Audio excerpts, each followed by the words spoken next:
Buenas tardes a todos. Un gusto en saludarlos. Muchísimas gracias por acompañarnos en nuestra segunda capacitación la importancia del maíz en el ensilaje como alimento para ganado. Estamos en este momento tomándonos unos minutos porque tenemos un inconveniente técnico. Estamos tratando de transmitir también por nuestro canal de YouTube. Por favor, denos un tiempito de espera, no va a ser muy largo. Agradecemos muchísimo la asistencia. Tenemos personas que están en Tacna, que nos saludan desde Tacna, desde Cañete. Tenemos gente en Trujillo. También tenemos gente en Barranca y en Huaral. Y adicionalmente también tenemos personas de otros países. Hay gente de México y también nos están saludando de Guatemala. Muchas gracias por asistir a nuestras capacitaciones. Permítanos un segundo. Yo creo que en unos 2 o 3 minutos ya vamos a poder salir también por nuestro canal de YouTube. Ya estamos en Zoom, estamos en Facebook y vamos con YouTube. Gracias por su participación y por favor, denos 2 minutos más. Gracias.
Hola, muy buenas tardes a todos los asistentes. Muchísimas gracias por compartir este momento con nosotros. Gracias por su paciencia y por la comprensión. Normalmente con este tipo de cosas digitales siempre pasan estas cosas. Entonces, pues nada, ya vamos a empezar entonces con nuestra presentación de los beneficios y el manejo del ensilaje de maíz. Bueno, mi nombre es Nora, me presento, mi nombre es Nora, voy a ser su anfitriona el día de hoy y pues en nombre de Bayer, de Decalb, de Hortos y Farmex queremos darle la bienvenida a esta charla y esperamos que sea de su agrado y pues aprendamos cada día más y seamos los mejores agricultores que hay. Bueno, les voy a contar un poquito sobre las reglas de oro que vamos a tener. Las reglas de oro para Zoom, pues primero, pues todos debemos mantener los micrófonos deshabilitados. Cuando surjan preguntas en la charla, digamos, a medida que vayan dando la charla, ustedes las pueden ir escribiendo en los chats de cada una de las redes de donde estén conectados. Bueno, ¿cómo hacer las preguntas? Entonces, para los que están en Zoom, los que están conectados desde el celular, a mano izquierda queda el icono del chat, ahí pueden hacer sus preguntas y esas se van a enviar al final de la charla a Hugo, pues para que nos ayude a resolver nuestras dudas y preguntas. En el caso de que estés conectado ya de un computador, entonces ya van a ver el icono de chatear y ahí también pueden hacer sus preguntas. Para el caso de Facebook y YouTube, pues ustedes conocen muy bien el chat está ahí debajo. Ahí pueden realizar sus dudas, sus preguntas. Entonces vamos con Adri, te doy la palabra. Gracias, Norita. Bueno, buenas tardes, mucho gusto. Soy Adriana Gutiérrez, trabajo en el área de semillas de Bayer, de maíz. Mucho gusto en saludarlos. Agradecemos su tiempo, su espera. Hoy tenemos una charla muy interesante dirigida a agricultores. Específicamente, el martes tuvimos la charla de ensilaje dirigida a ganaderos. El día de hoy es charla de ensilaje dirigida a agricultores. Vamos a tener dos partes en la charla. La primera la va a presentar Dubi Miloslavich, que es la persona que ve la parte técnica en semillas de maíz en Perú. Y la segunda parte la va a dar Hugo Gutiérrez, que es nuestro asesor internacional en Bayer para temas de ensilaje. Les agradecemos que todas sus preguntas las hagan vía chat para poderlas responder al final de la charla. Queremos agradecer a nuestros distribuidores Carmex y Hortus, que distribuyen la semilla de cal y que nos ayudaron en la convocatoria del evento. Adelante, Duy.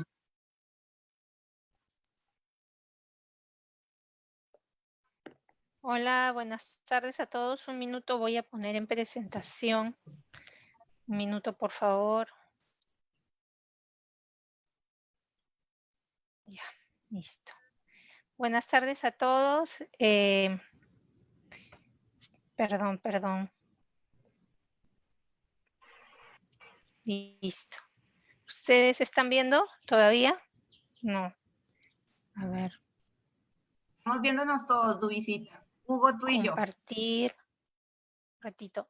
Porque dice, el anfitrión inhabilitó la función de compartir las pantallas de los participantes. Ana, por favor, le puedes habilitar a Dubi el acceso, por favor.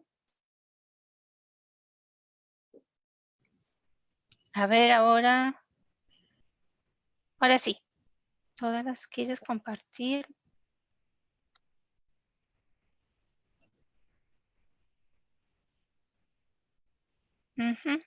Listo, parece que sí. Ok, ahora sí.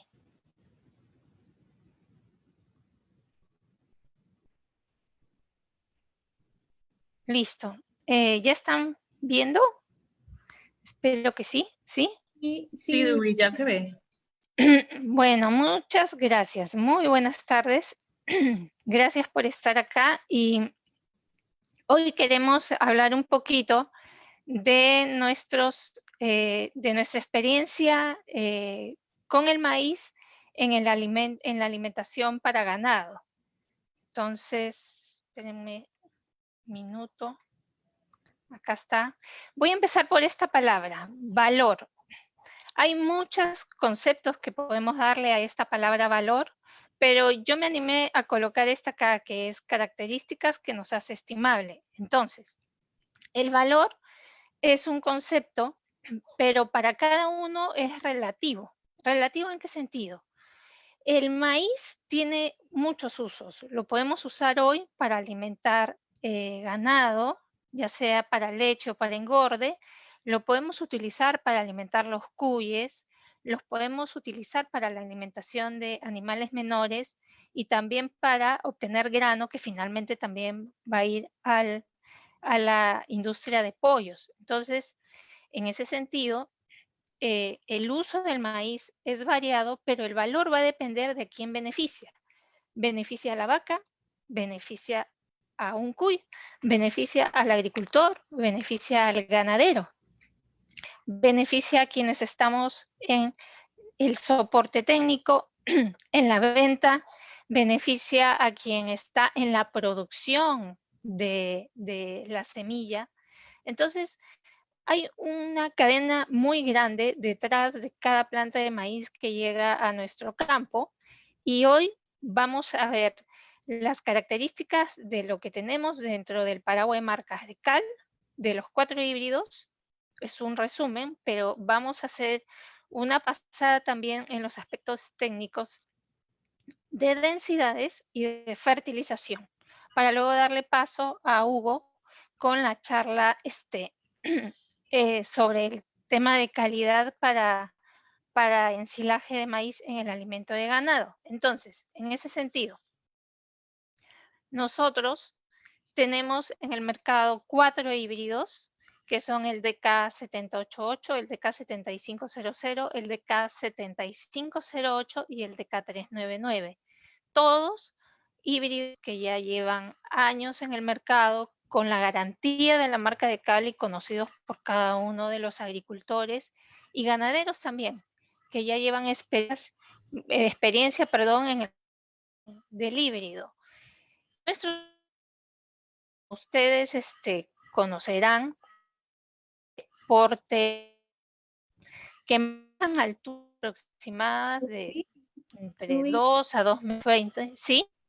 es que se te está cortando un poquito. ¿Puedes repetir lo último? Decía que nuestros híbridos de cal son híbridos que tienen unas características de portabilidad media, es decir, son semierectos de altura que va entre 2 a 2,20 m. Tenemos en general un promedio de 1.1, 1.3 mazorcas por planta, y esta característica lo digo porque las mazorcas son muy importantes dentro de lo que es alimento para ganado.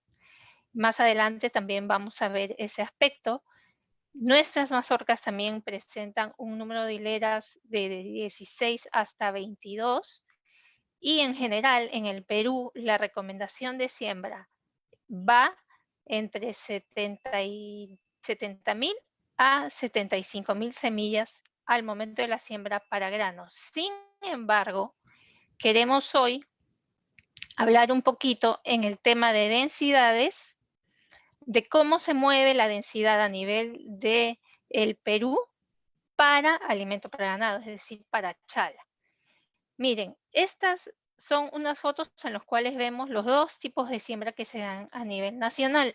La siembra puede ser manual o puede ser mecánica. En todas, lo que nosotros buscamos con la siembra siempre va a ser uniformidad al momento de establecer el cultivo, que es importante considerar la profundidad de siembra, la experiencia del sembrador para el caso de la siembra manual, que es el mayor porcentaje en el país, y también la preparación del terreno. Dentro de ello, yo aquí estoy obviando la elección del híbrido porque sé que estamos eligiendo a nuestro híbrido de cal. Entonces, voy a hacer acá un ejemplo no hipotético, sino matemático, perdón, en términos de semillas. Un promedio general de siembra por metro lineal de 6.5 semillas varía el número de semillas por hectárea de acuerdo al al distanciamiento entre surcos. En el Perú, el distanciamiento puede ser entre surco o entre hilera de 75, 80 u 85 centímetros. Y dependiendo de este distanciamiento, la cantidad de semilla por hectárea que vamos a sembrar varía, como ustedes pueden ver en el cuadro, de 76.000 hasta 86.000 semillas a la siembra por hectárea. Si yo opto por 9 semillas por metro, que también es una situación real, entonces, considerando el mismo distanciamiento de surco o los mismos, que son 3, como ustedes pueden ver acá, la cantidad de semillas por hectárea varía de 105.000 hasta 120.000 semillas. Entonces, ustedes acá se pueden dar cuenta que el universo de semillas o de población que se pueda dar puede estar variando entre 76.000 hasta 120.000 semillas. Y dependiendo de la zona es que se da esta variación. Ya el agricultor sabe más o menos cómo mueve esto para el tema de chala. Ojo, estoy hablando para el tema de chala. Entonces, yo he querido, partir el país en 3 partes. Y hemos considerado esto de acuerdo a las condiciones ambientales. El norte es una zona que en general presenta buena luminosidad y una amplitud térmica también muy favorable para el maíz. ¿Qué significa amplitud térmica? Significa que la diferencia entre la temperatura del día y de la noche, entre las máximas y las mínimas, son amplias. Entonces, se da una acumulación de calor diario para el maíz muy favorable. Si yo caracterizo el centro, donde más o menos estamos entre 70.000 y 80.000 plantas por hectárea, puedo encontrar que hay condiciones diferentes. Hay mayor nubosidad, ustedes lo saben, hay alta humedad relativa y hay menor amplitud térmica. Es decir, hay una diferencia menor entre la temperatura máxima y mínima del día. Y en el caso del sur, hablando específicamente para la zona de Arequipa, tenemos densidades mayores de 90.000 plantas. ¿Por qué? Porque la condición climática nos permite esas densidades. La luminosidad y la amplitud térmica es una de las mejores que hay en el país y eso permite un buen desarrollo de estas densidades. Entonces, en la siembra, la instalación del cultivo va a depender mucho de las prácticas, de las buenas prácticas que hagamos desde la compra de la semilla, desde la preparación del terreno, desde la siembra, desde la protección de la planta al momento del arranque, es decir, del riego, de la germinación, de la emergencia, y hasta ahí vamos a tener ganado, si hacemos todo bien, más o menos el 40% del porcentaje de éxito que podamos hacer para que nuestro cultivo salga adelante. Eso es en términos de densidades. Ahora, era importante mencionar esto porque, como ustedes han visto, hemos tenido un abanico, un amplio rango de semillas por hectárea. ¿Me están escuchando? Ahí me están escuchando. Yo decía que tenemos un amplio rango de semillas por hectárea en el país. Entonces, en ese orden es muy importante la nutrición o un abonamiento de grano, que para un abonamiento para chala, yo diría que sí y no. Sí, en cierta medida, y no, porque finalmente el maíz igual necesita de nitrógeno, fósforo y potasio, y también de los microelementos. El nitrógeno, el elemento más importante, ya que viene a ser el insumo más importante que usa el maíz para el crecimiento, para el desarrollo de sus tallos, de sus hojas y finalmente de la mazorca también. Entonces, el nitrógeno, ¿qué es lo que conforma? Los aminoácidos. Y los aminoácidos forman las proteínas que finalmente forman la estructura de la planta de maíz. ¿Qué es el fósforo?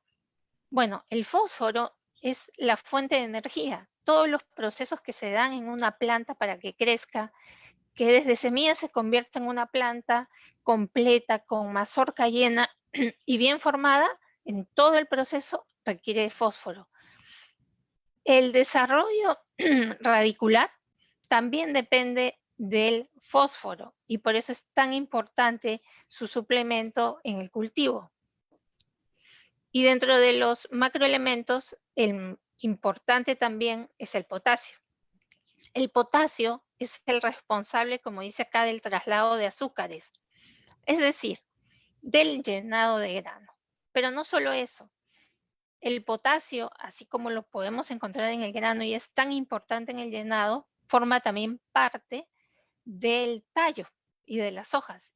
Y es más bien ahí donde se da los puntos de acumulación de este elemento durante todo el proceso de crecimiento de la planta.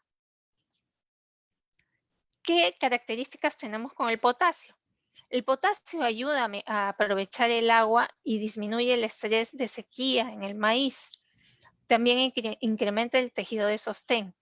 Esto significa mucho porque le da a la planta protección contra enfermedades foliares, y en otras latitudes hay un fenómeno que no nos gusta, que se llama CAME, donde el maíz se cae, se quiebra, cuando llega a cierta altura y hay vientos. Entonces, una buena nutrición con potasio evita estos problemas. Como dije, aumenta la resistencia natural de la planta a las enfermedades, aumenta la eficiencia de la toma del nitrógeno por parte de la planta y está asociado con otros nutrientes dándole protección contra enfermedades. Entonces, el potasio, y acá lo mencionamos, es importante y muchas ventajas. Ahora, ¿por qué de repente estamos una mayor incidencia? Porque encontramos que los elementos menospreciados dentro del programa de nutrición o de abonamiento que hace el agricultor, pensando que como es maíz para chala no es importante. Y sí es importante, porque como más adelante Hugo Gutiérrez nos va a decir, vamos a encontrar que la vaca lo que necesita es lo que la mazorca le va a dar. Los almidones que ella contiene son realmente lo que le va a dar la energía para producir la leche. Bueno, entonces vayamos por partes ahora. Como ya hablamos del nitrógeno, del fósforo y del potasio como elementos importantes dentro de la fertilización, vamos a ver cuáles son los momentos. El primer momento vendría a ser a la siembra, o hablemos hasta máximo cuando la planta llega a 2 hojas. El primer abonamiento debería darse en ese momento. Ese es el ideal, hasta ahí. Si yo hago siembra mecanizada, obviamente lo voy a hacer a la siembra y eso está muy bien. Pero si voy a hacer una siembra manual, la fertilización, la primera, no debería ser más que cuando el maíz tiene 2 hojitas. Entonces, aquí observamos, tenemos ya la siembra de maíz y la emergencia. Acá el maíz ya está entre B1 y B2. Como ya es visible y ya está con capacidad de campo, pasado un poquito esto que se seque, podríamos hacer como máximo ya la aplicación del primer abonamiento. Este es un ejemplo de un abonamiento tardío. Aquí se está haciendo recién el primer abonamiento y la planta realmente ya está pasando a tener casi 4 hojitas, está entre B3 y B4. Hay agricultores que lo hacen en esta etapa y si bien muchos no ven que suceda nada malo, se dan ciertos retrasos fisiológicos dentro del maíz que afectan ya el desarrollo de mazorca que se está dando allí en ese momento. Es decir, el maíz está pasando mucho tiempo de hambre, de alguna manera, porque el principal elemento, que es el nitrógeno, no está presente. Pero, ojo, que en este primer momento no solamente va el nitrógeno, sino que también va el fósforo y va el potasio.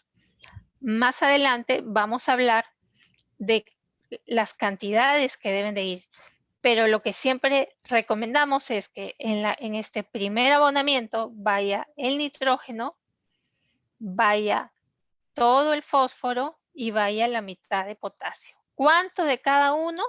Lo vamos a ver más adelante, porque hoy lo que queremos aquí es mostrarle la importancia del momento y las cantidades van a ir en un siguiente slide. Entonces, este de aquí vendría a ser el segundo momento. El segundo momento coincide con el aporque para la costa central. Para aquellas zonas donde no hay aporque, estamos hablando de un maíz de aproximadamente B5 a B6, es decir, cuando llega aproximadamente al tamaño de sus rodillas. ¿Qué es lo que estamos recomendando en esta etapa? Recomendamos nitrógeno, potasio. La cantidad también la vamos a tener más adelante, pero acá lo importante es saber qué y por qué. ¿Qué está pasando en el maíz en este momento? Pues se está dando ya el desarrollo de la mazorca, se está determinando el número de mazorcas por nudo, o sea, es un momento muy importante en la producción, y a la vez debemos también de tener todos los nutrientes puestos, porque cada una de estas mazorcas va a estar determinando el número de hileras. Entonces, momento importante sí, porque se están definiendo, los potenciales de producción. Me dirán, pero es para chala, no es para grano. Pues yo le digo, la vaca lo que aprovecha no solamente es la planta, no solo es el tallo, no solo es la hoja, sino muy importante el grano de la mazorca, porque esta contiene el almidón que necesita para producir leche. Bueno, lo que les decía, ¿qué está pasando? Miren, ustedes están viendo acá un maíz entre B5 a B6 y esta es una mazorca que está situada en uno de sus nudos donde ya está definiendo el número de hileras en cada una de ellas. Entonces, por eso le digo, el potencial de producción en términos de mazorca se está definiendo acá. Y aquí el maíz requiere de nitrógeno y de potasio. Muy importante. El tercer momento sería este. Previo a la floración ya se está definiendo el número de granos por hilera. Ahí ya se está terminando de definir cuánto va a producir este maíz. Pero a la vez, ustedes tienen que hasta esta etapa también ya se ha dado todo el desarrollo, la mayor parte del desarrollo foliar del maíz, que sí les interesa, porque estamos hablando de tallo y de hojas, ¿no? Finalmente, cuando yo corte ese maíz, eso es lo que me va a dar el peso. Pero si hasta acá yo he hecho todo bien, en cuanto a densidad, pero sobre todo en cuanto a fertilidad o de abonamiento, voy a tener todos los factores cubiertos. Por eso es muy importante considerar un tercer abonamiento. Y es por lo que decimos acá, tenemos la definición del potencial en cuanto a área foliar, en cuanto a peso de tallo, en cuanto a número de hojas y en cuanto a mazorca, o sea, a todo lo que me pueda interesar a mi agricultor que produzco maíz para dar de comer a las vacas, para venderle al ganadero. Miren, este es un cuadro que presenta cómo se da la demanda nutricional de nitrógeno. Y es muy sencillo. Estábamos hablando de una primera fertilización que iría aquí, que sería a la siembra. Luego vendría una segunda aquí, entre B4 a B6. Y si ustedes observan, en esta etapa de acá, empieza en esta curva que viene a ser la acumulación de nitrógeno comparada con la fenología del maíz, cómo sube el requerimiento de nitrógeno. Y este requerimiento de nitrógeno no cesa, en ningún momento baja. Este se mantiene. Entonces, de allí que es tan importante partir la provisión de nitrógeno o el abonamiento en 3 partes. Esta forma nos hace eficientes en la dotación de nitrógeno a lo largo del ciclo del maíz. ¿Qué ventajas vamos a tener? Pues vamos a tener una planta mejor formada y a la vez más verde, con un mucho mejor staging, como se llama, que cuando hago solamente 2 fertilizaciones. Es esta curva de acumulación de nitrógeno en el tejido, es decir, la exigencia, el requerimiento que tiene el maíz en todo su ciclo, que me exige a mí como agricultor hacer 3 fraccionamientos de nitrógeno. En este cuadro ustedes pueden ver cómo se acumula el nitrógeno en las diferentes partes del maíz. Este verde oscuro aquí nos indica la acumulación en las hojas, luego viene aquí la acumulación en la vaina, en los tallos, en las segundas mazorcas, en el grano y finalmente en toda la planta. Entonces, el nitrógeno está presente en toda la planta, desde el grano hasta la hoja. Por lo tanto, es muy importante su provisión. Y esta flecha roja que ustedes ven ahí me indican que en esa etapa, en ese lapso de tiempo, más o menos desde B8 hasta R2, ¿qué significa? Maíz que más o menos está a la altura de mi hombro, hasta después de la floración, después de la fecundación, se da el 40% del requerimiento total. Y si en ese lapso tengo el 40% del requerimiento y no he hecho una aplicación de nitrógeno antes de la floración, voy a entrar al llenado de mazorca con falta de nitrógeno. Y la sintomatología se va a ver como les voy a mostrar aquí. Miren, cuando no realizamos en su debido momento un abonamiento con nitrógeno, después de la floración, frecuentemente vamos a observar esta sintomatología. Se llama la clorosis en B invertida, que empieza a aparecer en las hojas bajeras. Y esto finalmente decanta en una necrosis de estas mismas hojas. Entonces confundimos muchas veces con que es una característica del híbrido. Pero si nosotros hiciéramos, un abonamiento adecuado de 3 partes al momento que hemos indicado, con la dosis que les vamos a recomendar, no van a haber estos problemas de deficiencia que ustedes están viendo en las fotos y la necrosis de hoja va a ser mucho mejor.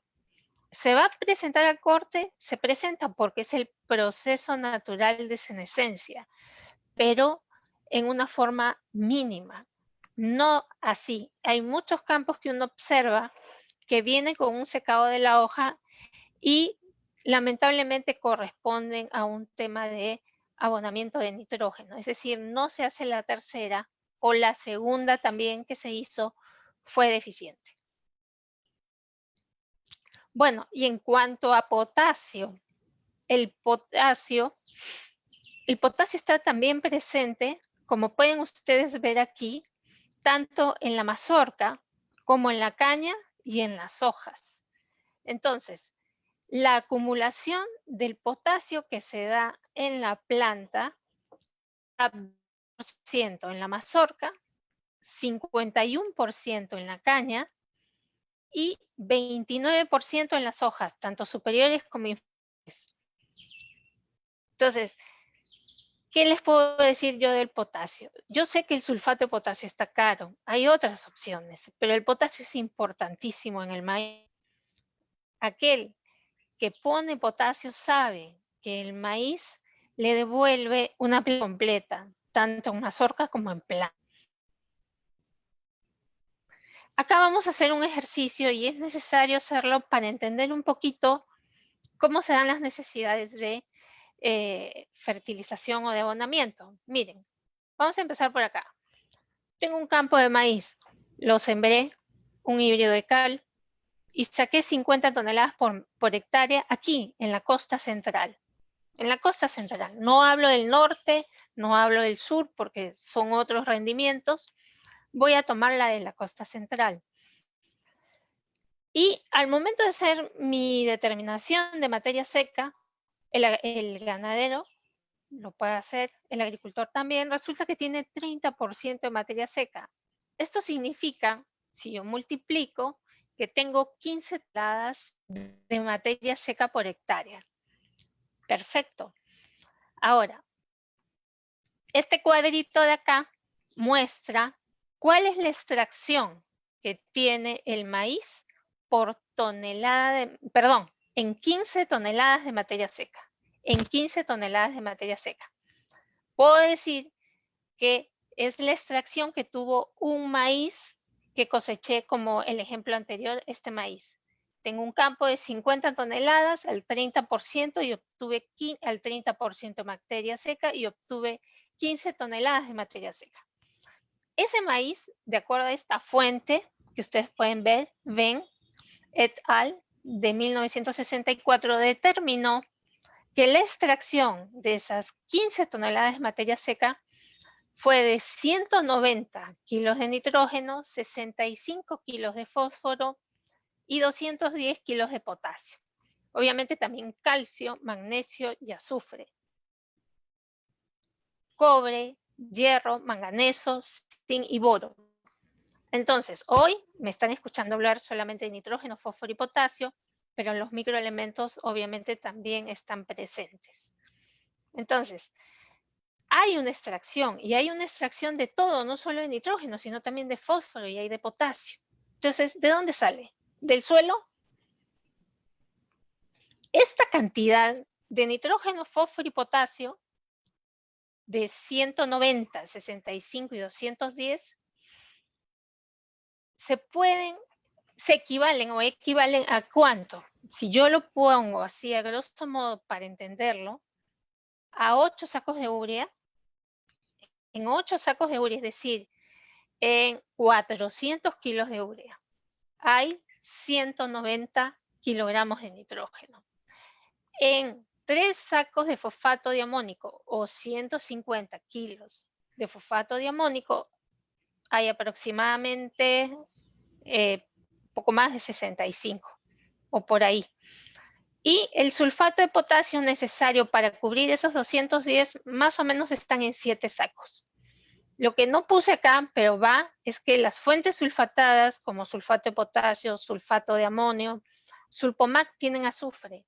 De ahí que el maíz se pone tan hermoso cuando uno pone estas fuentes. El azufre incide directamente en la producción de aminoácidos, por lo tanto esto va a proteínas.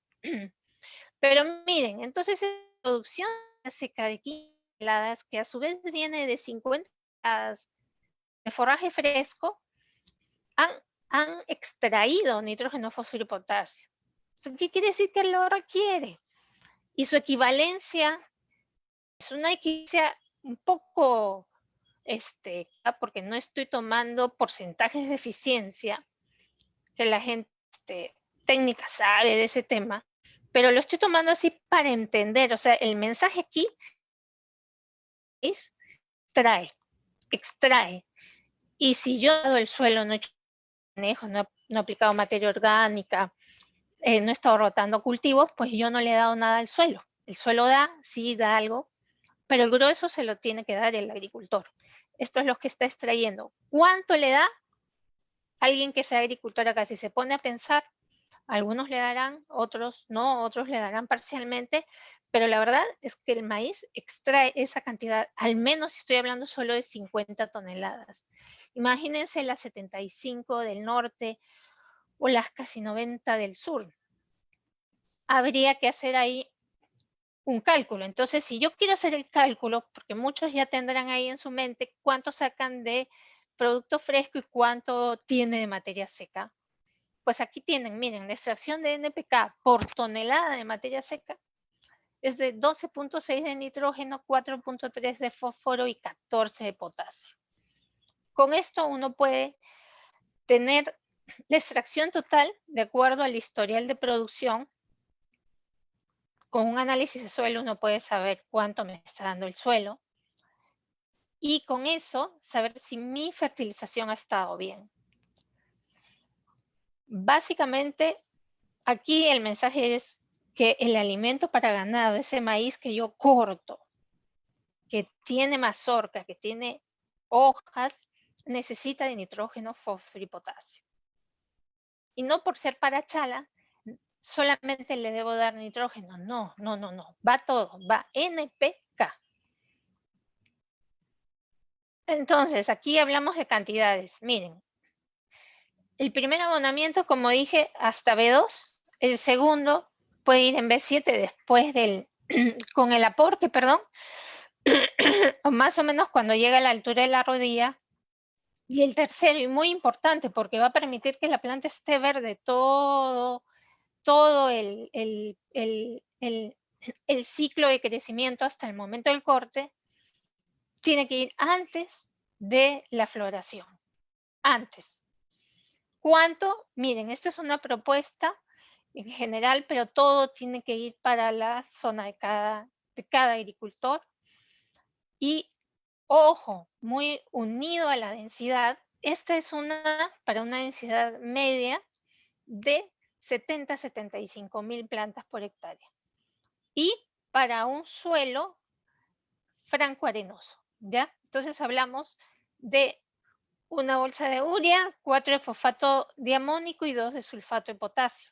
En esa cantidad yo estoy aplicando 59 kilogramos de nitrógeno, estoy con 92 de fósforo y 50 más o menos de 46 de potasio. Luego en el segundo abonamiento pongo nitrógeno. ¿Me escuchan? Hola, Dubi. ¿Sí? Dubi, ¿cómo Sí. estás? Es que creo que ya llevamos bastante tiempo para que podamos Ok. cerrar pronto y darle la entrada a Hugo Gutiérrez. Muchas gracias. Ya. ¿Tengo un minuto para cerrar o no? Sí, termina tu Listo. diapositiva y te damos la entrada a Hugo. Muchas gracias, Dubi. Gracias. Listo. Entonces, esta es una fertilización general. Lo que repetimos es la distribución del nitrógeno, del fósforo y potasio en estos 3 momentos. Entonces, básicamente lo que hemos hablado es un tema de manejo orientado tanto a planta como a mazorca para tener un óptimo de calidad de alimento para ganado y finalmente obtener las características al máximo de los de cal en términos de producción de leche. Bueno, les agradezco mucho su tiempo y mil disculpas por las fallas técnicas que hayan podido ocurrir.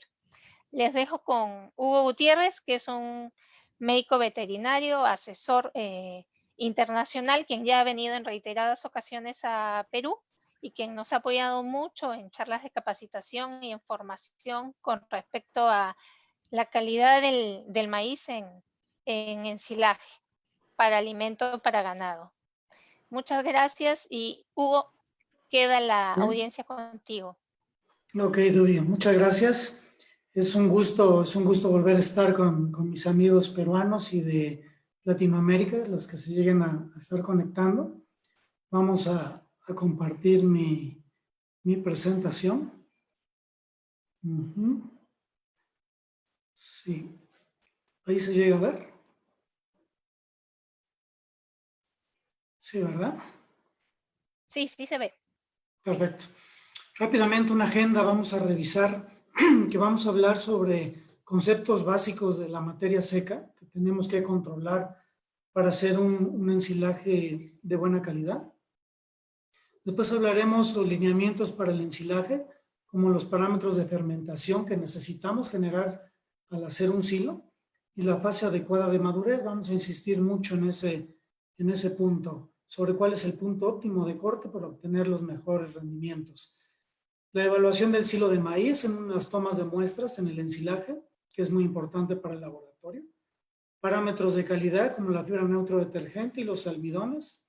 La evaluación de los híbridos, también cómo es que se están evaluando los híbridos en Estados Unidos y en el mundo. Cómo optimizar la producción de almidones en un ensilaje y la repercusión económica que conlleva en la alimentación del ganado. Y no podemos dejar de darle una revisada rápida a los principios en el manejo del silo, que sería el nivel correcto de humedad o la otra parte, la materia seca, la longitud adecuada de picado, el llenar el silo con rapidez, apisonar, cubrirlo adecuadamente, son manejos que vamos a revisar. Y rápidamente el procesador de grano, cómo tiene las mejoras en la digestibilidad del almidón. Muy bien. Como introducción, fíjense, les comparto un estudio de Rabobank, que es un banco holandés, donde midió el uso del agua en esta parte de aquí arriba. Por ejemplo, aquí está esquemáticamente el mundo, cómo está utilizando el agua. Y aquí la parte de abajo es la viabilidad del agua, o sea, qué posibilidades tenemos en cada región, en cada país, de la posibilidad de extraer más agua.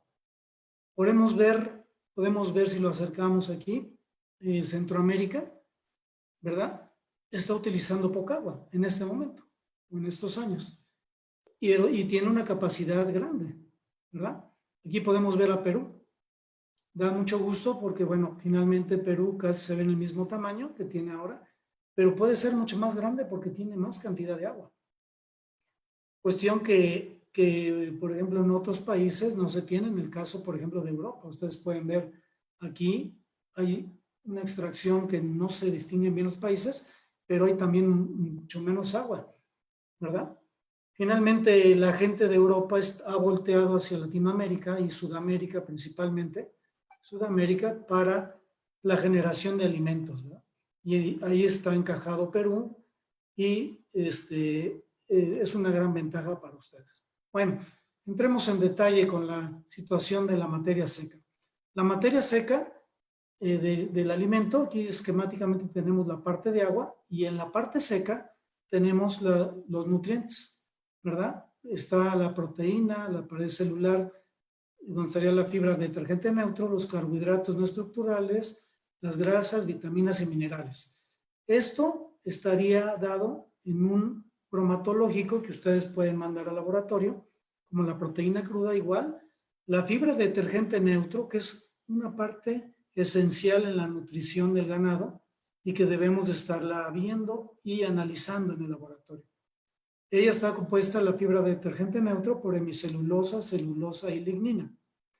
Y la fibra ácido detergente es parte de la neutro, ¿sí? Y es la parte que mide la digestibilidad del material en los animales, los rumiantes. Los carbohidratos no estructurales, que estarían los azúcares, parte de la proteína y demás, y el extracto etéreo, ¿verdad? La grasa y las cenizas. Muy bien.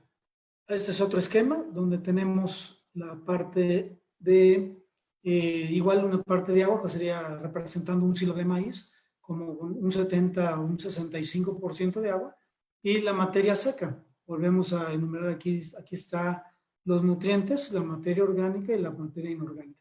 La fibra cruda ya no se usa en los rumiantes. La verdad es que no nos dice nada porque no es muy específica. Engloba parte y parte no de lo que sería la fibra de detergente neutro, o que son las paredes celulares de la planta. En este caso, aquí vemos el contenido de celular.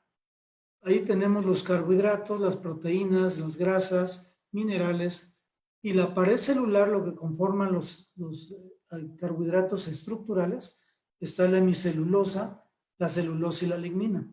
La lignina es cero digestible y las demás son parcialmente digestibles, pero es muy importante en el ganado el contenido de ellas. Y lo vamos viendo que a medida en que va creciendo la planta, va generando más la pared celular, se va engrosando y va perdiendo contenido celular.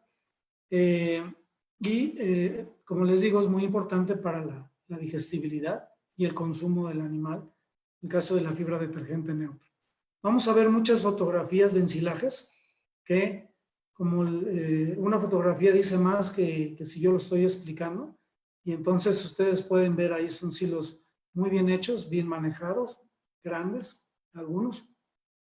Bien, y aquí viene un horno de microondas y una báscula, porque nosotros necesitamos en el establo o en la finca, en el fondo, poder medir la materia seca.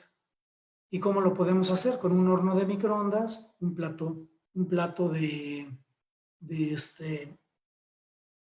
cartón, ¿verdad? Donde podamos estar, que entre en el horno de microondas y que no tenga problema. Bien, lo taramos o le quitamos el peso, que serían a lo mejor 10 gramos aproximadamente puede pesar. Ponemos 100 gramos de muestra, le damos 5 minutos, al principio con un silo de maíz, y después le vamos a dar 2 minutos, como unas 3 ocasiones, y 1 minuto para ir viendo cómo va bajando la materia seca. Pensemos que después de los 5 minutos, de los 100 gramos más la tara, que serían 110 gramos, nos estaría dando 60 gramos. le quitamos los 10 gramos y estamos hablando del 50% de materia seca. Y así vamos avanzando hasta que de la última y la penúltima determinación sean menos de 1 gramo. Y por eso necesitamos una báscula tan precisa como esta. Ustedes pueden ver aquí, pueden medir hasta 0.1 de gramo. Son muy buenas estas, ¿no? Hay unas electrónicas también que inclusive puede destarar el plato desde el inicio. Es muy importante tomar la materia seca en la explotación agrícola inclusive porque es dinero. Y finalmente vamos a tratar de mencionar factores que nos van a ayudar para comercializar mejor nuestro maíz para ensilaje. Miren, esto es muy importante que lo conozcan porque pensemos que el ganadero va a estar dando 5.9 kilos de materia seca de ensilaje en su dieta, ¿verdad? Y serían al 28%, serían 21 kilos en húmedo, tal cual como está el material, para dar esos 5.9 kilos de materia seca. Pero si el ganadero tiene, o ustedes, agricultores, producen un silo de 36% de materia seca, el ganadero va a dar menos cantidad, ¿sí? Él se va a ahorrar y va a tener un beneficio porque va a ofrecer menos. Si ustedes van a vender el silo, pues tienen que ser conscientes de que si viene más seco, el ganadero va a dar menos y por consiguiente a lo mejor tiene que pagar más por él. Ahorita lo vamos a ver. La operación que se hace con esto para la materia seca, ¿sí? Es que, en el ejemplo, tenemos aquí materia seca programada en la dieta de 5.9, la materia seca contenida de 36, lo que se hace es 6.9, perdón, es 5.9, tengo aquí un error, entre punto 36 da 16.39, ¿verdad? Este es 5.9, ¿eh? Ok, a mayor materia seca se ofrece menos kilogramo en húmedo y viceversa, o sea, va a estar más seco, el ganadero va a poder ofrecer menos. Y esto es lo que va a estar midiendo el ganadero. Bien, ustedes como agricultores y tienen un producto, ahora en este caso el producir silo para las vacas o para los borregos o las chivas, no sé, o las cabras, podemos entonces decir que al 35% de materia seca un silo, ¿sí? Estaría costando 140 soles la tonelada o 0.14 el kilo, ¿sí? El costo de la materia seca para 140 soles por tonelada estaría 0.4 soles o 400 soles por tonelada la materia seca. Ahora bien, si este material está más húmedo, el ganadero podría exigirles que le bajaran a ustedes el precio de 140 soles por tonelada. ¿Por qué? Pues porque él va a tener que incluir mayor cantidad en la dieta, por lo que decíamos de la materia seca. Pero si ustedes tienen más materia seca por alguna situación, se van al 38%, entonces tendrían que pagarle, o el ganadero tendría que pagarle 150 soles por la tonelada. Bien. Nosotros al producir un ensilaje de maíz con grano, como decía Dubi, las cuestiones agronómicas que nos estaba hablando Dubi, todo esto es para producir el grano y el maíz y tratarlo de cortar en óptimas condiciones para que ustedes ofrezcan un producto al ganadero de calidad y él va a poderse ahorrar concentrado porque va a tener el almidón que va a proporcionar en el silo. Vamos a ver este concepto más en detalle y en toda la plática prácticamente. Aquí está el ejemplo también de sacar la materia seca, el costo de la materia seca, decir que son 100.14 soles por kilo, entre 0.35 porque tiene el 35% de materia seca, da 400.400 soles por kilogramo de materia seca. Esto sería lo que estuviera regulándose en la finca, para poder ver si varía, bueno, si el ganadero tendría que pagar más o tendría que pagar menos, ¿verdad?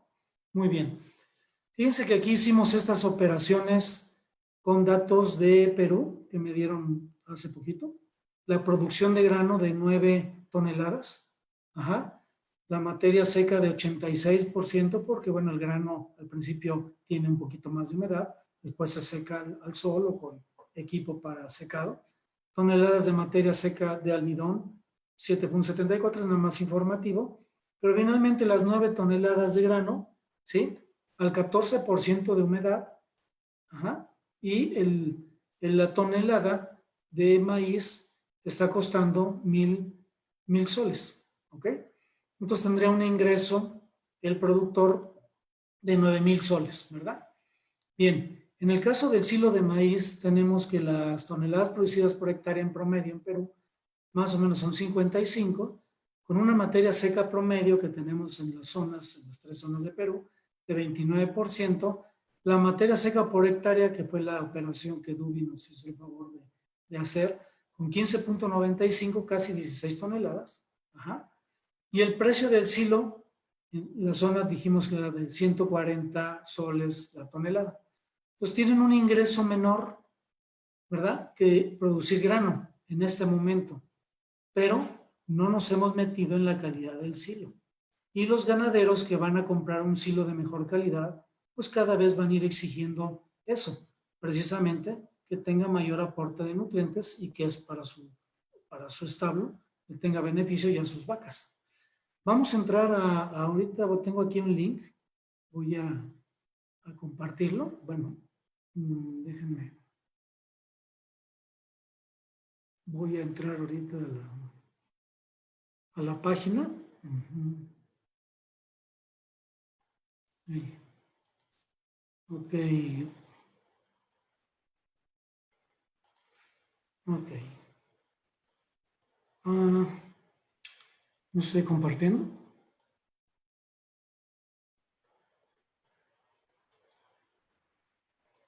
Ok. Ahí está compartiendo la hoja de Excel. ¿Me puedes auxiliar, Adriana? Sí, Hugo, estamos viendo la hoja de Excel, pero está en gris. Está en gris. No aparece la Ok. información. Ok.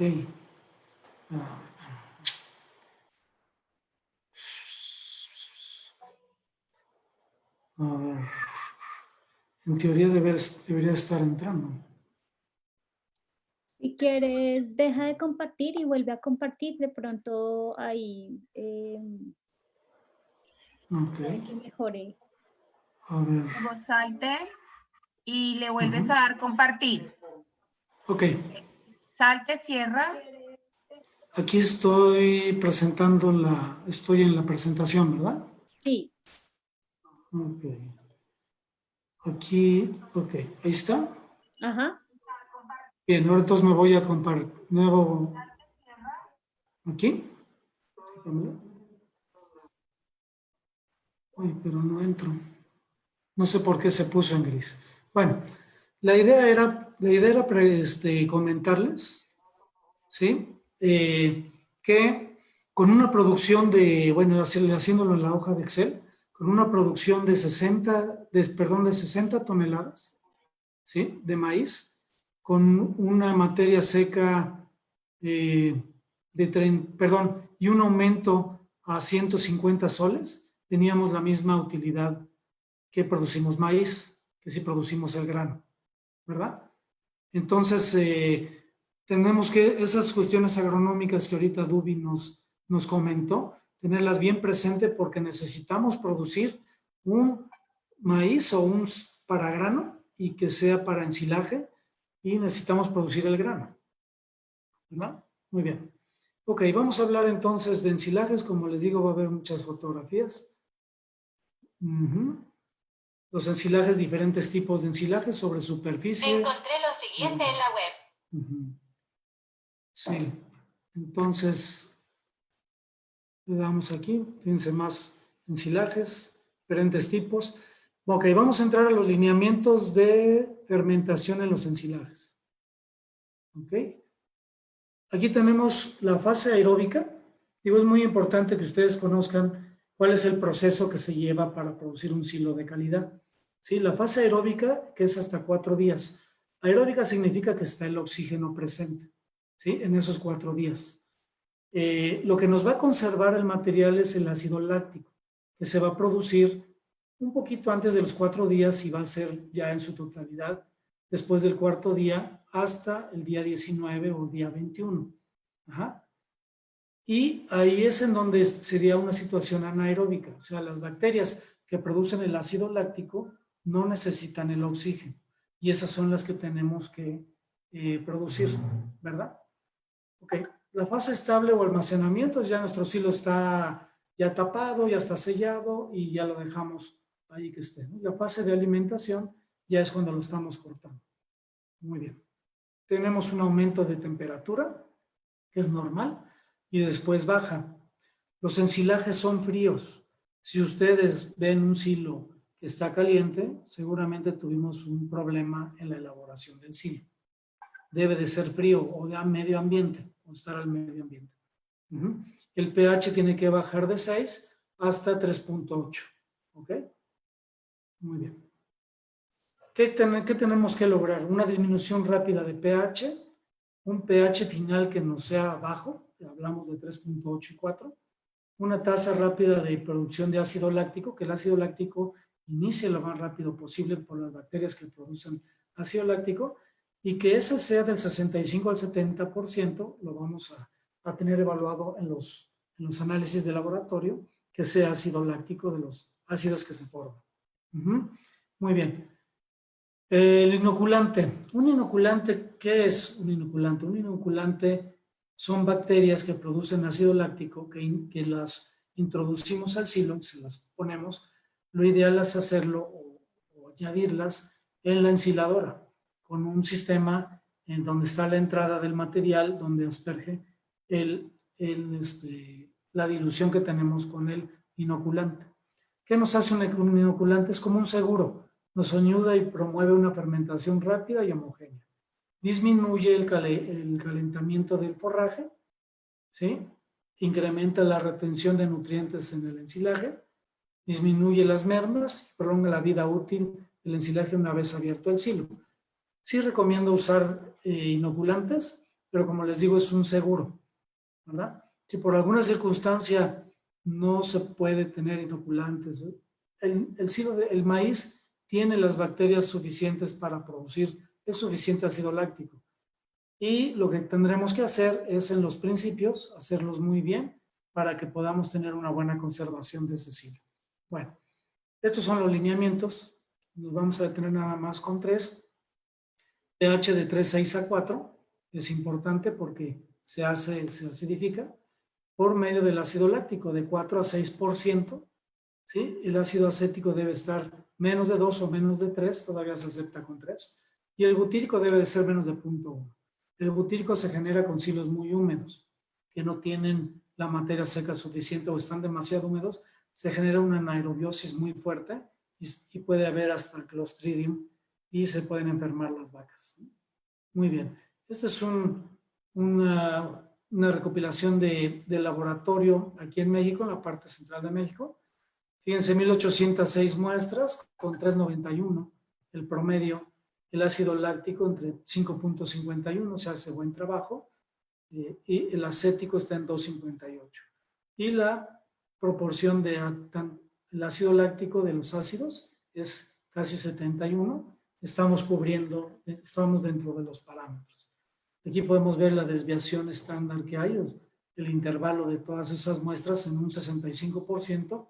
Se encuentran en estos rangos, ¿no? que ustedes pueden ver. Muy bien. No es más que mostrar que el laboratorio es una herramienta muy útil para poder buscar la calidad de nuestros hilos, ¿no? Vamos a revisar los principios, la fase adecuada de madurez. Vamos a insistir ahorita mucho en eso. El nivel correcto de humedad, que sería determinar la materia seca y la parte húmeda por consecuencia. Longitud adecuada de picado. Es importante para una salud ruminal. Llenar el silo con rapidez, apisonar y sellarlo adecuadamente. Lo vamos a revisar rápidamente. Muy bien. La fase adecuada de madurez. Esa es una pregunta que siempre nos hemos hecho y que hemos encontrado que el punto es la línea de leche que encontramos en una mazorca, que entremos a la tabla o al sembrar, al maíz, cortar varias mazorcas y ver dónde está la línea de leche. Nosotros con una pluma podemos aquí, no entraría la pluma, de la punta de la pluma, ¿sí? De escribir, y aquí sí entraría, y estaría líquido. Ajá. Entonces este es el punto medio, aquí la línea media. Y lo más recomendable es la mitad o 3/4, ¿verdad? De lo que está pegado aquí al ololote, le decimos nosotros, en algunas zonas y creo que en Perú se llama Matusa también, ¿verdad? Pero aquí estaríamos, está como en 1/3. Está un poquito antes de lo recomendado, ¿ok? Pero bueno, lo que quiero mostrar es que es necesario medirla, verla, ¿sí? Vamos a ver varios materiales. Miren, por ejemplo, esto es un silo que está igual en 1/3 o en un 1/4, un 25%. Aquí está duro y aquí ya está blando y además sale líquido. El concepto que vemos en la bibliografía que dice lechoso masoso es muy ambiguo, porque no nos dice el porcentaje de lo que está lechoso o lo que está ya masoso, ya que corresponde a lo masoso, a la parte dura o a la parte semidura, no es muy precisa. Entonces, la línea de leche sí lo es, y lo hablamos ahorita, de que la mitad o 3/4, ¿verdad? Podemos ver que el material pues se ve verde cuando está en esta parte de aquí. Y el objetivo de esto, de la fase adecuada de madurez y darle la importancia que tiene, es que como queremos generar los almidones, porque esa es la calidad que nos va a pedir el ganadero, ¿sí? Pues nosotros necesitamos medir en dónde está nuestra línea de leche para ofrecerle esos almidones y darle valor a nuestro material que vamos a vender o que vamos a promocionar. Y con los argumentos suficientes ustedes como agricultores para vender este material, porque van a tener beneficios en las vacas y grandes beneficios. Por ejemplo, aquí estamos viendo una parte de la planta que yo cuando fui a Perú se espantaba mucha gente por ver esta parte seca. Pero al final de cuentas teníamos la línea de leche a la recomendación de la mitad o 3/4 y se puede ensilar bien y puede tener valores nutricionales muy buenos para, aquí estaríamos señalando la línea de leche a la mitad, prácticamente, ¿sí? Aquí otra situación de esto, la línea de leche a la mitad, y otra es que cuando vemos la mazorca, se llama, los americanos le llaman el early dent o ligeramente dentado. Está sumido, ustedes lo pueden ver aquí, ligeramente el grano. En esta parte ya no. Pero si lo cortamos a la mitad, vamos a ver la línea de leche que se encontraba en esta situación y este aspecto en la planta. Hay que hacer la aclaración que hay híbridos que pueden marcar diferente, que podemos tener una planta un poco más verde, tener la línea de leche a la mitad, ¿verdad? Y podemos ensilarlo con un 31-32% de materia seca, con unos almidones bastante buenos, a lo mejor de 27 o 28. Pero es cuestión de los híbridos. Los híbridos son los que la cuestión genética, lo que nos estaría dando. En su mayoría, en México y en la parte norte, nos daba el material así. En el caso de Perú, yo los veía un poco más verdes y ya teníamos el almidón. Hay que hacer la aclaración que también es maíz amarillo.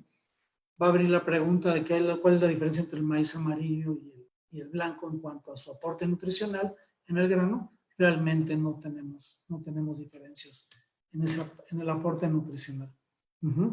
Bien, aquí tenemos otro que apenas está ligeramente dentado, como lo pueden ver, pero pues esa es otra característica que ustedes pueden ir midiendo, lo pueden ir midiendo en la mazorca, ¿verdad? Y en sus variedades que tienen allá en Perú. Muy bien. Muchas preguntas también en la plática del martes que tuvimos en cuanto al desperdicio. Fíjense, un silo de maíz con más de 70% de humedad, o sea, quiere decir menos del 30% de materia seca en este estudio de la Universidad de Minnesota, en la cosecha se puede perder un 4%, ¿sí? O en este caso de este estudio se perdió un 4%. En el proceso de ensilaje, cuando se está ahí fermentando, estamos en 13.7, ¿sí? de merma.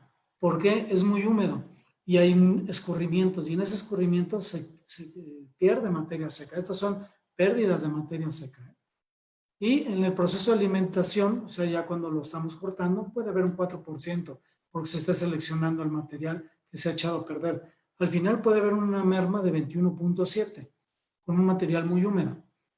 Con uno que estemos recomendando que sea de 30, ¿verdad?, a 31%, a 40% de materia seca, o 39% de materia seca, habría en la cosecha un 5%, en el proceso de ensilaje un 6.3% y un 4% igual para todos en el proceso de alimentación, y sería un 15%.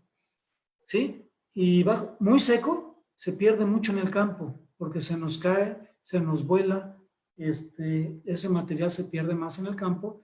En el proceso de ensilaje sería igual, y también es igual en el proceso de alimentación, y habría una mayor pérdida. ¿Sí? Ok.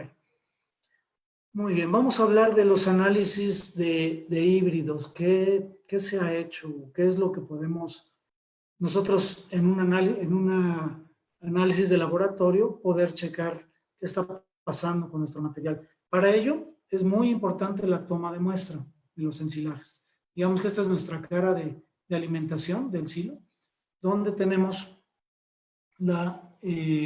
los puntos que vamos a muestrear, ¿sí?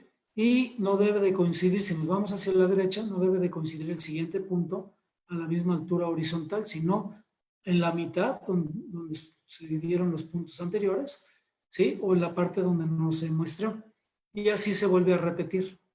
Esto vamos a hacer un procedimiento de cuarteo, se llama, donde tenemos esta parte del lote, sería la pared, y todas nuestras muestras, ¿verdad? Las juntamos, ¿sí? Las homogenizamos o la mezclamos muy bien, perfectamente mezclado, ¿sí? Se divide en 4 partes iguales. Aquí está. Se separan la parte superior izquierda y la parte inferior derecha. Se vuelve a mezclar y se quita la parte superior derecha y la parte inferior izquierda. Por lo menos hacer esto. Si es grande la muestra, porque es un silo muy grande y tuvimos que tomar muchas muestras, pues lo volvemos a hacer, o lo repetimos, hasta que tengamos una muestra, 1,5 kilos, 2 kilos para mandar al laboratorio. Es muy, muy importante, ¿por qué? Porque de los resultados que nos dé el laboratorio, pues vamos a analizar las dietas y demás. Y dice que debemos de recordar que la validez del análisis del laboratorio depende del grado de representación que tenga la muestra del forraje o alimento que después será suministrado al animal, ¿verdad? Bien, este es un mensaje muy claro que les quiero transmitir, que no hay semillas para silo de maíz y semillas para producir grano, ¿sí? Nosotros queremos el silo de maíz, o sea, sembrar para silo de maíz requiere que tenga la mayor grano posible, el mayor grano posible. Y por eso medimos la línea de leche. Por eso tenemos este parámetro que nos estaría dando precisamente los almidones que queremos producir. Y las variedades de Bayer, pues precisamente tienen atrás de ella toda una tecnología muy grande que está desarrollando precisamente para producir grano. Y nosotros podemos llevar al potencial que tienen estas semillas de Bayer si hacemos estas recomendaciones. Parámetros de calidad. Vamos a empezar a hablar de parámetros de calidad, donde tenemos que la primera calidad de la fibra nutriente neutro, abajo de 42, empezamos a ver valores para que los podamos tener presentes. Abajo de 27, ¿sí? La proteína no es importante en el silo porque al final de cuentas no hay tanta variación. A materiales más verdes, obviamente hay más proteína porque la planta acumula más proteína. Cuando está un poquito más maduro, hay menos, pero las diferencias no son tantas. Y los almidones, que vamos a hablar mucho de ellos, arriba de 29%. Sí, el de segunda de 22 a 29 y el de tercera de menos de 21. Okay. Es una tabla muy importante que nos proporcionó el doctor Randy Shaver de la Universidad de Madison, en Wisconsin. ¿Sí? Y volvemos a decir el parámetro. La fibra de detergente neutro, mientras más baja sea, es mejor. Sí, de 36 a 46. Y fíjense la cantidad de muestras, 384,000 muestras. La lignina, mientras más baja, mejor. Este es un parámetro nuevo de 240 de la digestibilidad. La parte no digestible debe de ser lo menos posible y es un rango de 8 a 13. Y la de digestibilidad a 30 horas, mientras más digestible sea, es mejor, ¿verdad? Puede ir de 48 a 60. Y el almidón, vamos a ver el almidón, mientras mayor sea, es mejor. Y yo he visto en Perú materiales muy buenos, porque bueno, he visto los materiales de Bayer, de 25 a 39 puede ser el rango. Y este parámetro nuevo de leche por tonelada producida, ¿qué quiere decir? ¿Sí? Que a mayor cantidad de leche producida, o sea, es un parámetro que se obtiene de unos cálculos y que nos va a evaluar el híbrido. Ajá, nos va a poder pronosticar la leche de una manera teórica. No es algo que podamos nosotros utilizar para un balance nutricional, ¿verdad? Pero ya se está midiendo. ¿Ok? Bien, aquí tenemos todos una cantidad de muestras, ¿sí? De diferentes, cómo es nuestra naturaleza, ¿verdad? Y los híbridos que tenemos pues, en todos lados. Y hay una variedad grande.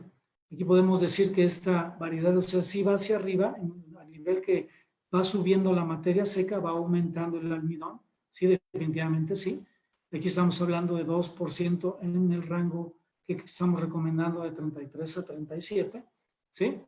Y hay una probabilidad del 23%, que aquí nos dice la R cuadrada, de ver un valor de materia seca para pronosticar un nivel de almidón.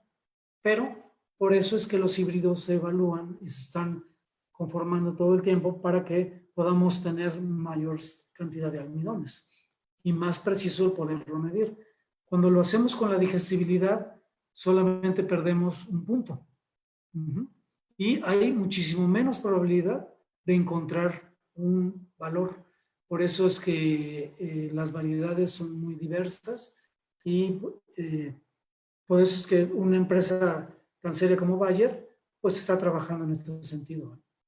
Bien, estos son unos materiales de chincha y bandurria, rápidamente los vamos a revisar. Con 33% de materia seca, en digestibilidad tiene 53 y 57 el de 35, ¿sí? Ligeramente más digestibles con 24 y 29, por lo que decíamos de la madurez de la planta. Pero fíjense los almidones, ¿cuánto ganamos? 32,5 y 38 con el de 35. O sea, a mayor materia seca, tenemos más almidón. Y 28 a 29 cuando están más húmedos. Ok. Esto lo hicimos en el laboratorio, correlacionamos un año con 827 muestras y ese parámetro que decimos de Randy Shaver, que era de las libras de leche por tonelada producida en el maíz, hay una correlación mayor de 0.62 en la medida en que vamos aumentando los almidones. O sea, si ustedes producen un silo de maíz con grano y con almidón alto porque lo están dando un poco más seco, van a poder tener todos los argumentos con el ganadero para poderle decir, oye, mi material tiene un costo mayor porque tiene un valor mayor. Hablaba Duby del valor. Precisamente esto es lo que queremos transmitir, ¿verdad? Que ustedes como agricultores den valor a su producto y el ganadero lo va a poder evaluar perfectamente en sus vacas y va a poder haber una relación de ganar entre ambas partes y podemos hacer un negocio eficiente en la zona, ¿verdad? Lo que la digestibilidad y que la variedad de los híbridos no nos la da, excepto de que trabajemos con una empresa tan seria como puede ser Bayer, por ejemplo.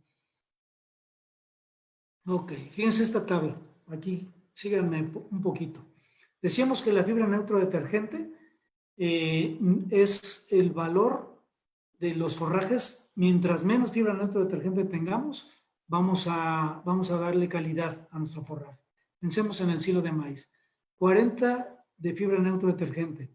Unas vacas con 27 litros de producción promedio, nato, ¿sí? Puede dar un 78% de forraje con 40, y como máximo, y un 53 para producir esos 27. Todo esto está calculado, ¿sí? Pero con 50 solamente podemos dar como máximo 63, ¿ok? ¿Sí? Perdemos la cantidad de uso de nuestro forraje. Y mínimo 42. No digamos si tiene 60, que sería una planta que no tiene maíz, por ejemplo, que la producen, como ustedes dicen, para chala y que nada más lo quieren dar como verde. No va a tener maíz, la planta va a traer mucha fibra, detergente neutro, 52% nada más va a poder el ganadero utilizar el forraje, su forraje, y para producir los 27 litros, y 35% como mínimo. ¿Qué quiere decir? Que el concentrado va a ser mayor en un forraje que no tiene grano, que cuando lo tiene, el ganadero va a poder usar menos cantidad de, ¿sí? Menos cantidad de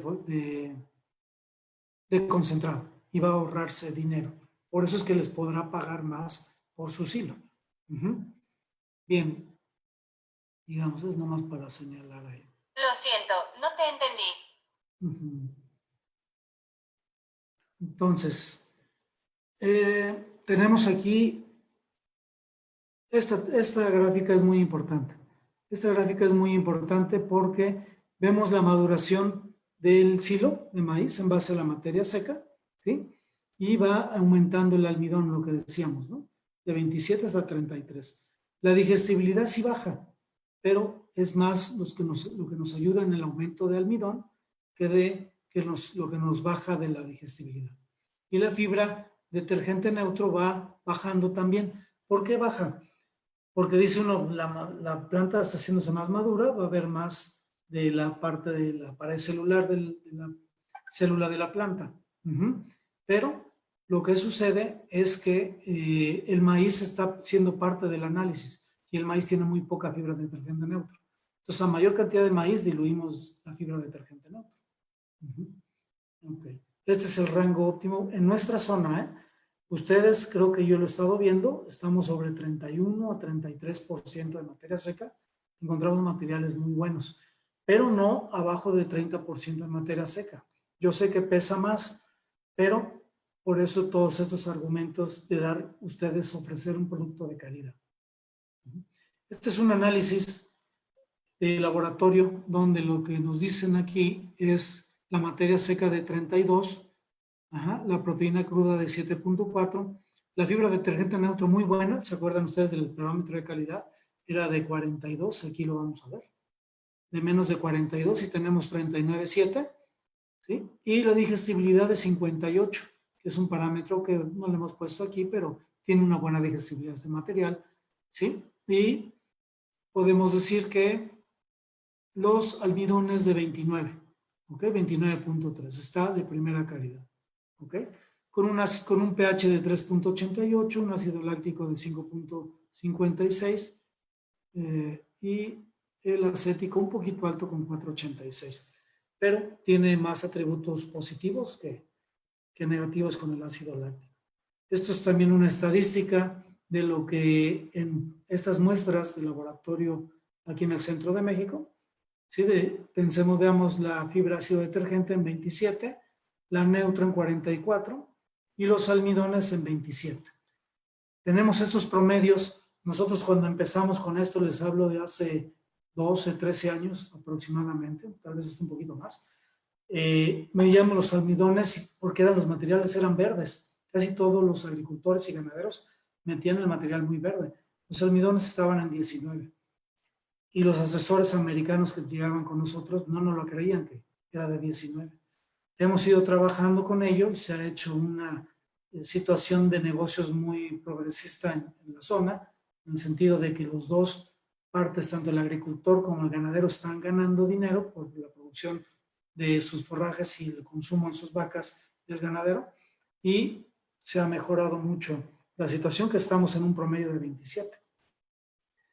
Este es el BIG 2006, que es el programa que ustedes pueden bajarlo de la red, nada más ponen 2006 y pueden bajarlo, y aquí se ponen las cantidades de, lo que mide es el índice de leche por tonelada. Entonces aquí podemos ver, muestro la cuestión de un procesador que no tiene procesador, lo que es lo que le llaman la roladora cuando rompen el grano en las ensiladoras, ¿sí? O sí lo tiene, ¿verdad? Con los mismos parámetros vemos que tiene un poquito más de leche producida el que sí tiene el procesador que el que no lo tiene.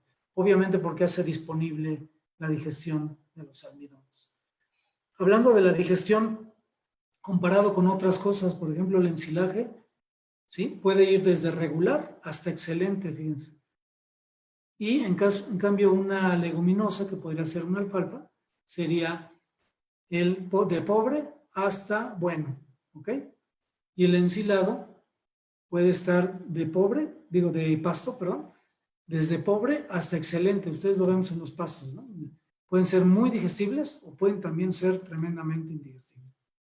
Pero tenemos la ventaja del silo de maíz que no llega a pobre. ¿Sí? Aquí hay un mensaje que dice, vamos a revisar ahorita el manejo del silo, cómo hacerlo bien, que hay cosas pequeñas fáciles de hacer que no hacemos porque también es fácil no hacerlas. Decimos, ay, me van a hablar de aquí que podemos pisar el silo, pero es algo que puede ser fácil, pero que si no lo hacemos en detalle, podemos no tener un material bueno en calidad. Vamos a hablar también del picado. Entre 11 y 19 milímetros es lo que se recomienda. Casi la mayoría puede estar entre 14 y 17 milímetros. Y que esto sea uniforme, porque igual a nosotros le ponemos a nuestra ensiladora ese punto de corte, pero resulta que no nos es uniforme porque el 30% de ello está más largo. Entonces, no es cuestión de la máquina, las cuchillas y demás, ¿no? Solamente aceptamos desde un 15 o 20% de partículas con partes largas, ¿no? ¿De qué nos sirve esto? Nos sirve porque facilita la compactación del forraje, ayuda al manejo de la cara de alimentación del silo y promueve una mayor digestibilidad del forraje, ya que las bacterias del rumen tienen una mayor superficie de ataque. Perdón, lo puse en inglés, pero ya no me dio tiempo, de una gráfica de Grant, en donde dice, si no tenemos el adecuado tamaño de partícula, ¿sí? Lo que va a pasar es que la digestibilidad, ¿sí? nos va a hacer más baja, la digestibilidad de las dietas, y con una partícula más grande, porque son rumiantes, ¿sí? Tenemos de 22.5, el efectivo le llaman la partícula grande, tiene una digestibilidad mayor y por ende una productividad mayor de 27.9 a 33 litros al día, ¿verdad? Esto es un estudio que se hizo en una universidad. Entonces esto lo podemos medir con unas cribas y aquí tenemos la parte larga, fíjense, ¿cómo se ve? La parte media y la parte fina de un silo de maíz. ¿Sí? Muy bien. Estas máquinas nos han ayudado mucho a poder encontrar ese tamaño de partícula. El silo se tiene que llenar con rapidez. Ustedes van a ver estas fotografías, cómo se está haciendo el trabajo. Son silos ya terminados. Tenemos que hacer un apisonado que no debe exceder de los 30 centímetros. Aquí pueden ver que el tractor puede estar pisando por todas las partes del material.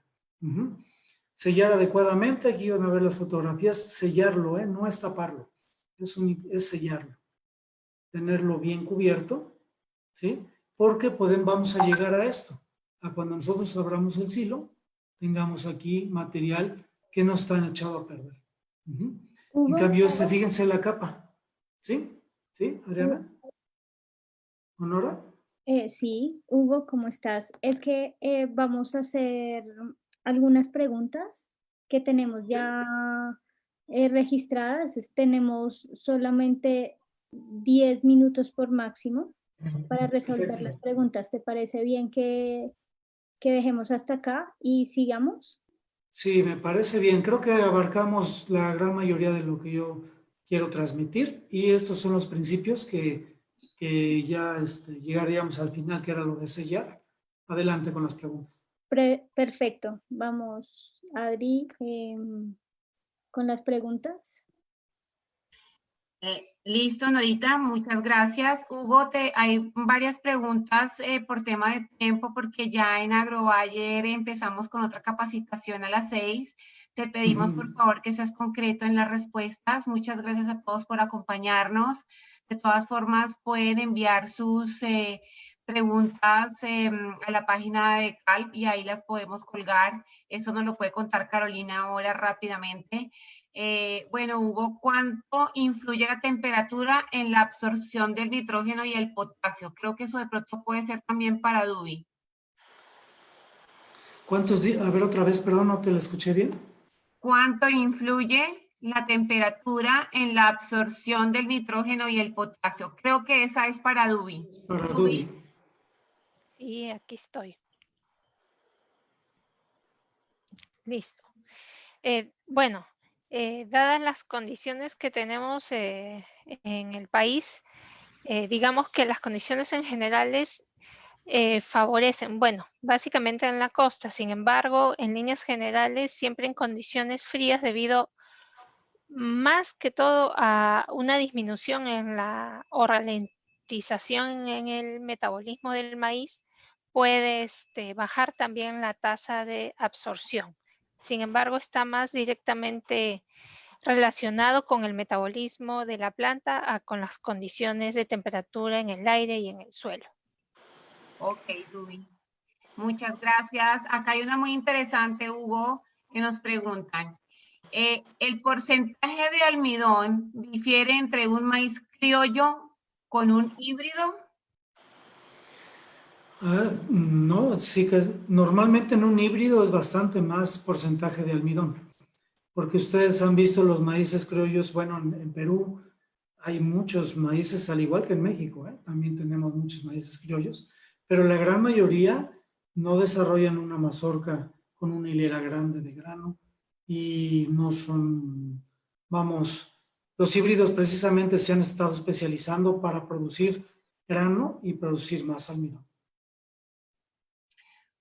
Ok, Hugo, mira, yo creo que ya podemos cerrar acá. Yo solamente voy a quedar con una frase que tú tenías en tu presentación y es, no hay semillas para silo de maíz y semilla para producir grano.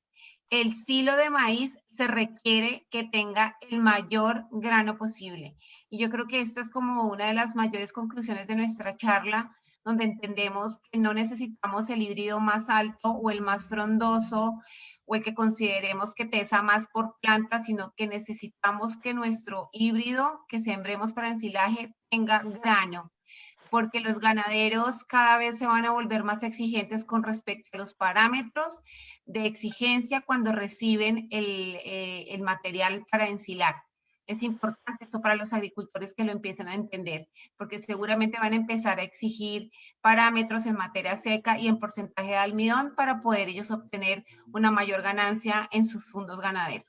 Ahora, Caro, no sé si nos quieras hablar un poco rápido de CAExperto. Tenemos 10 minutos para que nos cuentes un poquito sobre CAExperto. Claro que sí. Voy a proyectar un minutico mi pantalla. Me avisan cuando la vean, por favor. Hugo, pues, gracias. Pues,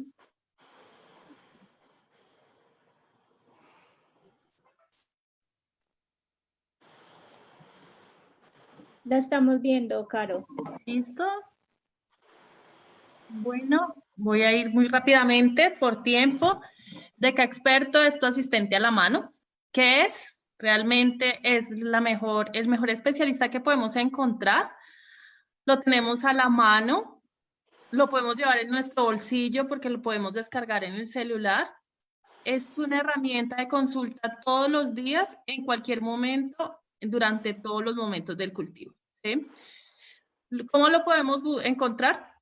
Lo encontramos a través de cualquier buscador en el celular. Esta es la forma como se ve descargado. Y una vez descargado en nuestro equipo, podemos navegar a través de él con mucha facilidad en cualquiera de los temas de interés acerca del cultivo del maíz, ¿sí? Es de muy fácil navegación, tiene un alto contenido gráfico, tiene muy buenas fotografías que nos pueden guiar y orientar sobre alguna inquietud que tengamos acerca de cualquiera de los temas que está en su índice.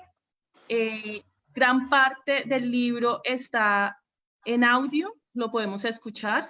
También tiene un sistema donde podemos achicar o agrandar la letra, puede ser compartido y además tiene un sistema de buscador que nos permite encontrar cualquier inquietud que tengamos acerca del cultivo del maíz. Entonces, la invitación que tenemos para ustedes es descargar Beca Experto a través en sus celulares, poder llevar esta herramienta que de verdad es de mucha utilidad. Está disponible tanto en Android como en iOS para el caso de Apple. Y realmente utiliza los datos una sola vez. Mientras se descarga el contenido, una vez instalado, lo puedes consultar en cualquier momento. No necesita estar conectado a internet para hacer consulta. Continúa, Adri, si quieres.